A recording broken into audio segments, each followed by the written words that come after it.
હાલો તો આ છે કાબુલી ચણા, જેનો આપણે છોલે ભટુડે નહીં બનાવી, સાદો સિમ્પલ શાક બનાવશું. એ પણ જોરદાર બાફવા મૂકી દીધા. બારે આવી હતી સુરત દાદાને મળવા. ઓહો, બહુ તડકો.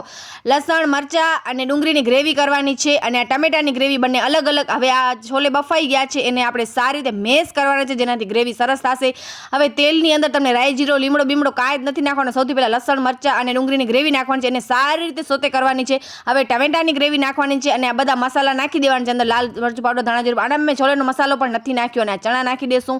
હવે આને સારી રીતે એકદમ હલાવીને એકદમ ધીમા તાપ ઉપર આપણે પકાવવાનો છે. અને આ બને છે જોવાનો રોટલો. હું રોટલી ખાતી નથી, એટલા માટે શાક બંને તો જોરદાર સુગંધ આવે. ઓહો, જોઈને ખાવાનો મન થતો હશે તમને બધાને. આવો બધા જમવા. મેં તો ટેસ્ટ કર્યો, જોરદાર બન્યો તો. દિયાની રસોઈ ખતરનાક.